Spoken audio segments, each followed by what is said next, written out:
അപ്പൊ ഈ അസ കൊണ്ട് നീ നിന്റെ ഹജറുണ്ടല്ലോ, കല്ലായിട്ട് നിന്റെ മനസ്സ്, നിന്റെ ചിന്ത, നിന്റെ കൽബ് ഇപ്പൊ കല്ലാണ്. ആ കല്ലിലടിക്കുക, ആ കല്ലിൽ നിന്ന് പുറത്തേക്ക് കൊണ്ടുവരിക. ഇനി നമ്മൾ പഴയ കഥയാണെങ്കിൽ നമുക്കൊരു കുഴപ്പം. അതിപ്പോ എന്താന്ന് പറഞ്ഞാൽ ഒരു വടിയെടുത്തിട്ട് ഒരു പാറമ തച്ചാ ആ പാറമെന്ന് 12 ഉറവുകൾ വരും. സുഖാണ്, വായിക്കാനും സുഖം, അത് മനസ്സിലാക്കാൻ പറ്റും പ്രയാസം. ഇടങ്ങാറാകണ്ടാത്ത ആളുകൾക്ക് അത് വായിച്ചോളിയും, കുഴപ്പമൊന്നുമില്ല.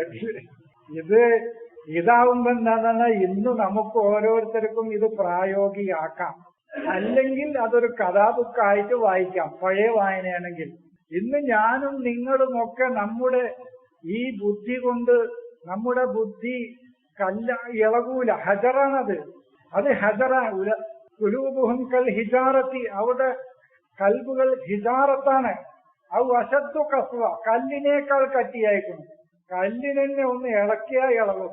ഇത് അത്രയും ഇളക്കല്ലാത്ത, അത്രയും മരവിച്ചു പോയ, അത്രയും നിർജീവമായ മനസ്സായി ബുദ്ധിയായി മാറിക്കഴിഞ്ഞിരിക്കുന്നു അവന്റെ. അതിൽ നീ അടിക്കുക, അതിൽ നിന്ന് നീ പുറത്തെടുക്കുക. അപ്പോൾ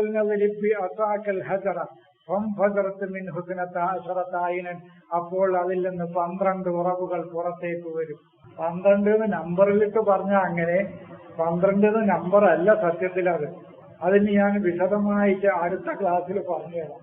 കാരണം അത് കുറച്ച് ഡീപ്പിലേക്ക് പോകണം. ഇപ്പൊ നിങ്ങൾ 12 തന്നെ മനസ്സിലാക്കിയാൽ മതി. ഇസ്നാഅശറ നഖീബൻ, ഇസ്നാഅശറ അസ്ബാത്തൻ, ഇസ്നാഅശറ ഷഹ്റൻ, ഇസ്നാഅശറ ഐനൻ. 4 സ്ഥലത്ത് ഇസ്നാഅശറ ഉണ്ട്. അതെന്താന്നുള്ളത് ഞാൻ അത് ഡോക്ടർ ജലീൽ ചോദിച്ചിട്ടുണ്ട്. ഇന്ന ഇത്തത്തെ ഷുഹൂരി ഇന്ദല്ലാഹി ഇസ്നാഅശറ ഷഹ്റൻ എന്ന് പറഞ്ഞാൽ എന്താ, അത് ഞാൻ വിശദീകരിക്കുമ്പോ ഈ ഇസ്നാഅശറ പറഞ്ഞു തരാം. ഇപ്പൊ നിങ്ങൾ 12 എന്ന് മനസ്സിലാക്കിയാൽ മതി. 12 എന്ന് പറഞ്ഞാൽ ഐനുൻ ഹമിയത്തിൽ നിന്ന് ഐനാനിൻ അല്ലാഹത്താനി വരെ 12 ഐനുകളാണ് ഖുർആനിലുള്ളത്. ഐനുൻ ഹമിയത്തിൽ നിന്ന് ഐനാനിൻ അല്ലാഹത്താനിലാണ് അവസാനിക്കുന്നത്. തുടക്കം ഐനുൻ ഹമിയത്ത്, നമ്മുടെ ഹമീൻ അത്ത്, നമ്മുടെ മനുഷ്യന്റെ ചിന്തയുടെ ഉറവിടം അവിടെ നിന്നാണ് ഈ അറിവിന്റെ ഉറവിടം അവിടെ നിന്നാണ്. അവിടുന്നാണ് നോഹിനെ പണിയുന്നത്. ഈ ഐനുൻ ഹമിയത്ത് കൊണ്ടാണ് അള്ളാഹുവിന്റെ ഫുൽക്ക് പണിയാൻ തുടങ്ങുകയാണ്. ആ അറിവിന്റെ കപ്പൽ പണിയാൻ തുടങ്ങുകയാണ്. നോഹാണ് ഇതിന്റെ തുടക്കം. ഐനാനി അല്ലാഹത്താനി, യഹിയയിലും ഈസയിലും അവരാണ് അല്ലാഹത്താനി. അവരിലാണ് ഈ ഐനുകൾ അവസാനിക്കുന്നത്. അതിന്റെ ഇടയിൽ ഐനു ഖിത്തറുണ്ട്. സുലൈമാന്റെ ഐനു ഖിത്തറാണ്. ഐനു ഖിത്തർ എന്ന് പറഞ്ഞാൽ കാര്യങ്ങൾ ഫഹ്മ് ചെയ്യാം, കാര്യങ്ങൾ സൂക്ഷ്മമായി ഗ്രാസ്പ് ചെയ്യാം. ആ തലത്തിലെത്തുമ്പോ ആ തലത്തിലുള്ള അറിവ് ഒരു മനുഷ്യന് നേടുമ്പോ ഐനു ഖിത്തറാണ്. അത് സുലൈമാന്റെ തലത്തിലെത്തുമ്പോൾ സുലൈമാനാണ് ഐനു ഖിത്തർ കൊടുത്തിരിക്കുന്നത്. സുലൈമാന് ഫഹ്മ് കൊടുത്തിരിക്കുകയാണ്. ഫഹ്മ് എന്ന് പറഞ്ഞ കാര്യങ്ങൾ ഗ്രഹിക്കുക. ഞങ്ങൾ കുട്ടികൾക്ക് ക്ലാസ് എടുത്തുകൊണ്ടിരിക്കുമ്പോൾ ഹൽ ഫഹിംതാന്ന് ചോദിക്കും. അറിവ് ഫോളോ എന്ന് ചോദിക്കില്ല ഇംഗ്ലീഷില്. മനസ്സിലാക്കി. അതാണ് ഫഹ്മ്. സുലൈമാന് കൊടുത്തിരിക്കുന്നത് ഫഹ്മാണ്.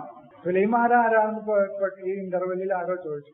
സുലൈമാൻ എന്ന് പറഞ്ഞാൽ മനുഷ്യന്റെ റൂഹും മനുഷ്യന്റെ അഖലും അള്ളാഹുവിന്റെ തലത്തിലേക്ക് ഇത് രണ്ടും കയറിയ ആളാണ് സുലൈമാൻ. ആ സുല്ലമിലേക്ക്, ആ കോണിയിലേക്ക് കയറ്റി വെച്ച ആളാണ് സുലൈമാൻ. അതാണ് സുലൈമാൻ.